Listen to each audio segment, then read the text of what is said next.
Hello dear friends, you are welcome in this video. Friends, we are started a series on multiple choice questions on different types of aspects in literature. Nowadays, we are making a series on literary criticism, and in particular, we are talking about literary theory. So, in this video, I will share 20 multiple choice questions from the point of view of examination. So, you can prepare your examinations well. So, dear students, as always, you need to take a pen and paper or notebook to note down all the questions and their answers. First, I will read the question, multiple choice question, then I will read the four options.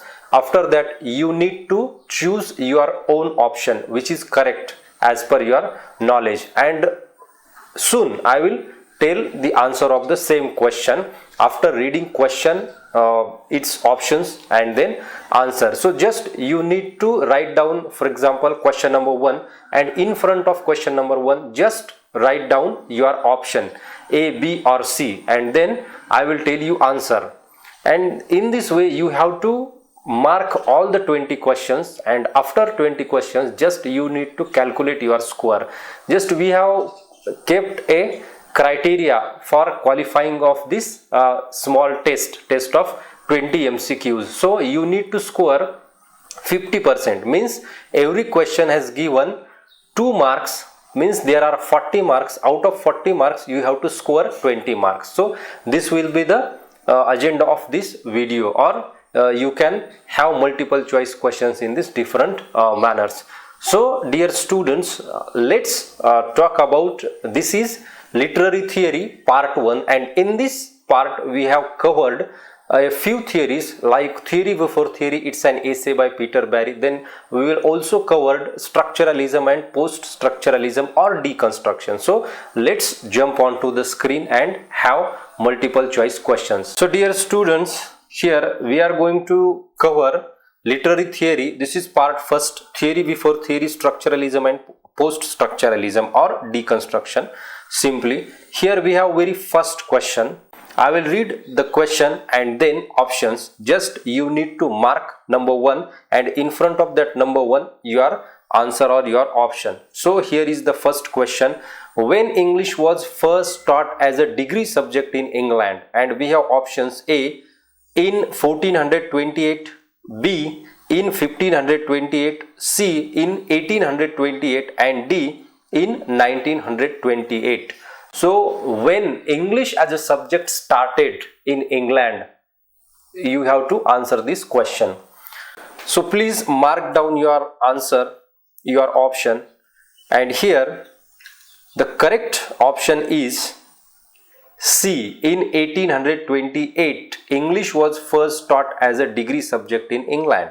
Number 2, when first professor of English appointed? These questions are important, I think, because we must know about when English started as a subject, who was the first professor, and what was the development in English literature or in literatures in English from the ancient time or from the time which it has started as a subject in various universities and institutions around the world. So this is the development of English as a subject. And here we have second question. When first professor of English appointed? And you have options: A, in 1829, B, in 1830, C, in 1832, and D, in 1840. So choose your correct option, and the correct answer to this question is A. First professor of English was appointed in 1829 in England. Next question, number 3. Initially in England, common people thought English as a substitute too. So this is, friends, the development of English as a subject, and you can see how English developed as a subject in various institutions in England, and then it traveled to the other parts of world, first in Europe and then in other parts of the world. In India also we have the same kind of development, but after it I will tell you in the course of these MCQs. Here I again read the question. Initially in England, common people thought English as a substitute to A. philosophy, B. science, C. religion, and D. other studies. Mark your correct answer. What do you think? And the correct option we have C. So initially in England, common people thought English as a substitute to religion, and hence we find that people were involved in the English studies. Next question, question number 4. English as a subject began in Oxford in the year dash and in the Cambridge in the year dash. When did English as a subject began in Oxford and Cambridge is the simple question, and you have options A. in 1828, 1830, B. 1894, 1911, C. 1911, 1894, D. 1894, 1912. Which is the correct option? So just mark down your correct option, and the correct option is English as a subject began in Oxford in the year 1894 and in Cambridge in the year 1911. But in India, it has already begun as a subject to study in various universities. So we have I think 1850s, in the decade of 1850s or 60s, it has been started as a subject in Indian institutions or in Indian universities like University of Mumbai or University of Kolkata, University of Pune also later. So this is the scene of English as a subject in Oxford and in Cambridge. They have kept English far away from these universities until 1894 in Oxford and 1911 in Cambridge. Next question, question number 5. Who talks about 10 tenets of liberal humanism? It's a very simple question. If you read Theory Before Theory, you will understand it. And the options are A. F.D. Morris, B. Peter Barry, C. I.A. Richards, and D. F.R. Lewis. And the correct option is B. Peter Barry talks about the 10 tenets of liberal humanism, because he has given the theory of liberal humanism. Theory Before Theory. If you read the essay, you will understand easily.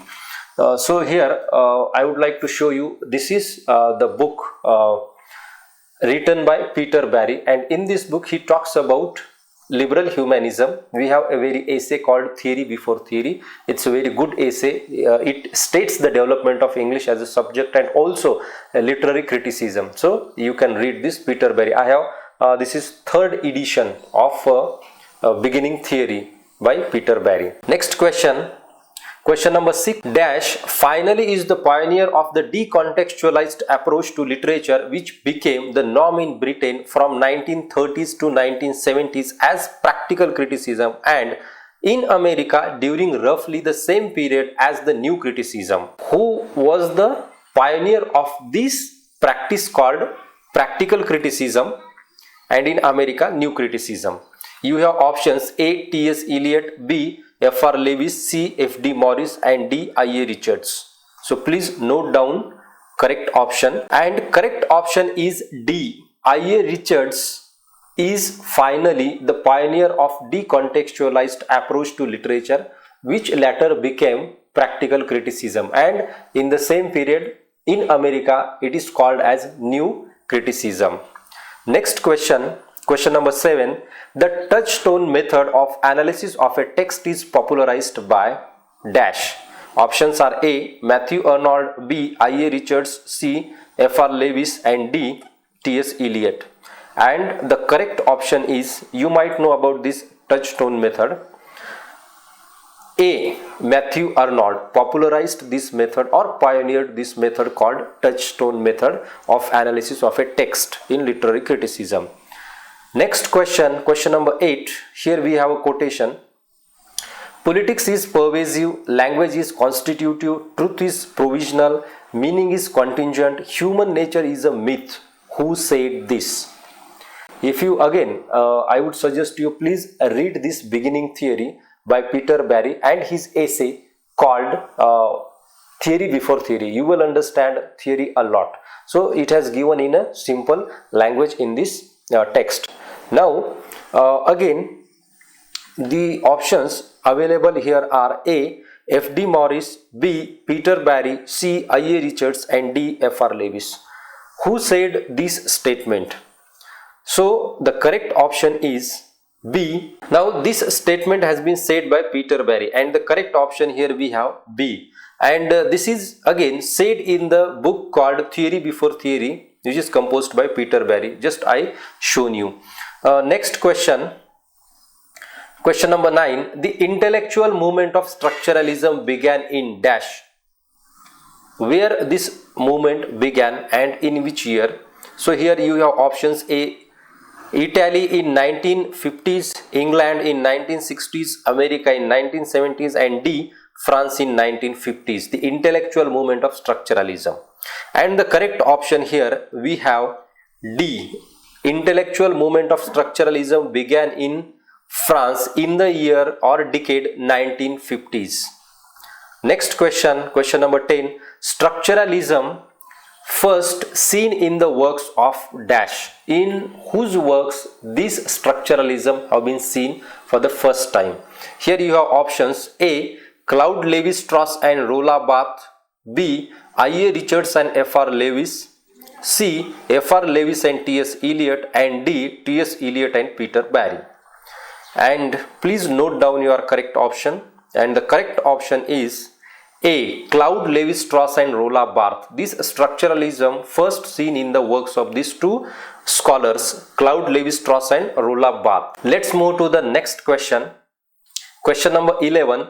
According to structuralism, meaning is always dash of the text, and options are A. outside, B. inside, C. in the text, and D. in another text. So correct option here is A. outside. According to structuralism, meaning is always outside of the text. Just remember this thing, you will understand structuralism. So structuralism is nothing but it states that meaning is not included in the text, but you can also find meaning outside of the text. This is the basic principle of structuralism. Meaning is outside of the text. Next question, question number 12.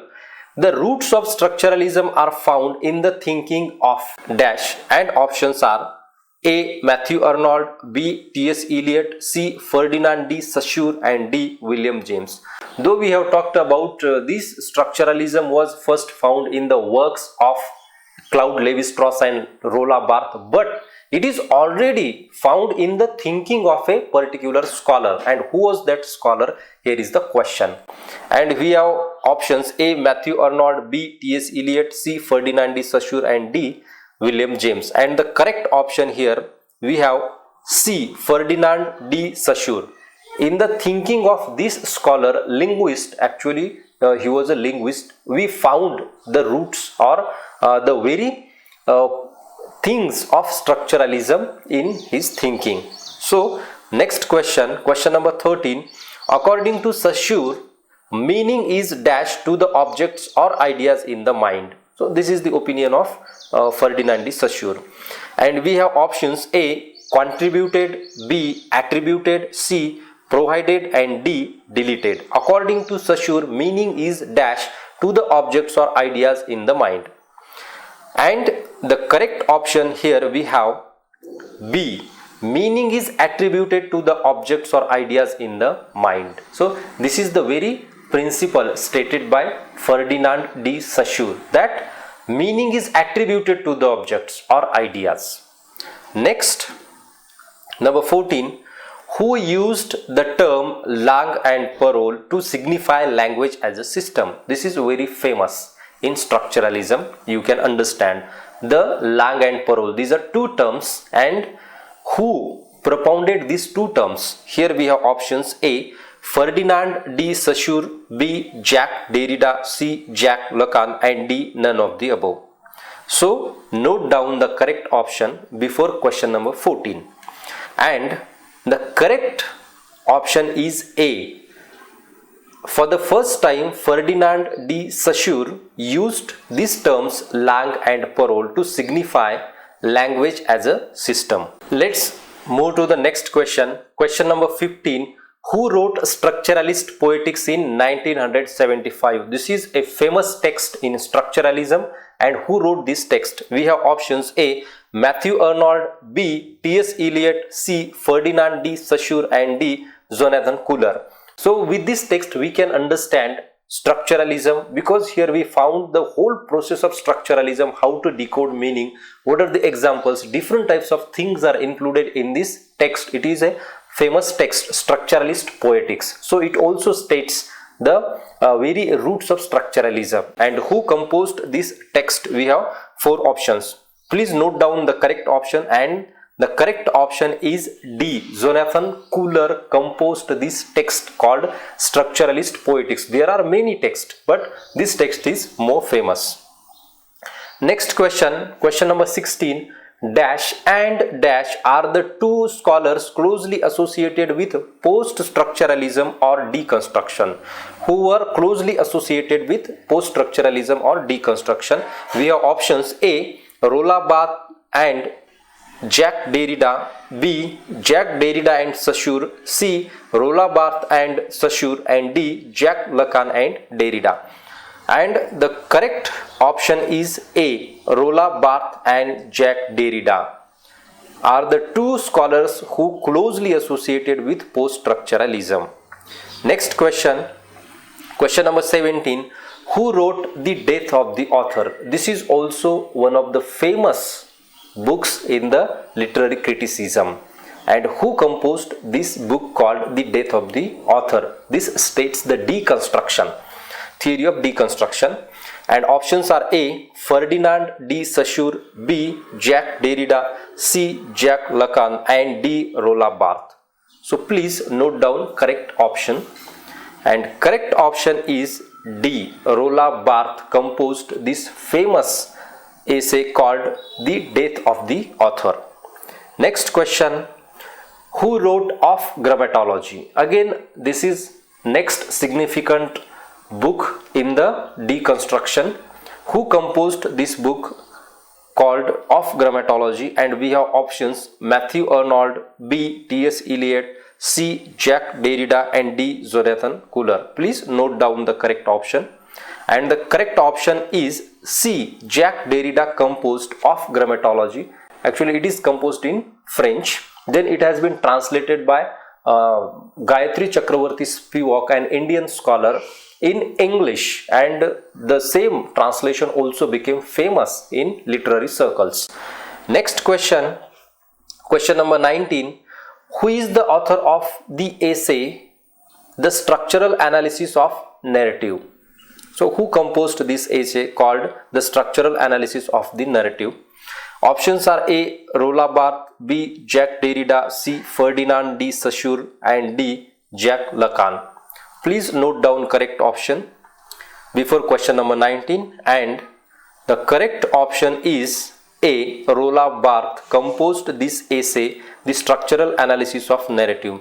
And dear students, we have a last question here, is question number 20. An important essay in the post-structuralism or deconstruction called Structure, Sign and Play in the Discourse of the Human Sciences is composed by. Who composed this essay, Structure, Sign and Play in the Discourse of the Human Sciences? Options are: A. Ferdinand de Saussure, B. Jacques Derrida, C. Jacques Lacan, and D. Roland Barthes. Please note down correct option.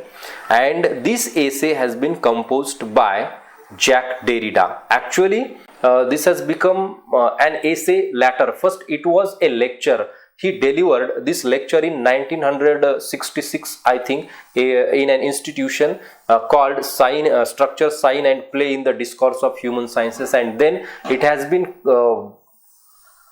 later published as an essay, and this essay has become famous, and he paved the way of further study in post-structuralism or deconstruction by Jacques Derrida. So dear students, this is all about the 20 multiple choice questions. Please calculate your score and comment your score below in the comment box. I will appreciate your score. And if you have anything to share with me, or any issues or problems regarding these MCQs, or the videos we have shot on literary criticism, you can comment also, so I will answer to your comments. So friends, this is all about this video. In the next video we will have next similar kind of text, and we are going to run this series for a few videos. So please like this video, share this video among your friends, and subscribe to Literature Simply, and don't forget to press the bell notification icon. Thank you very much.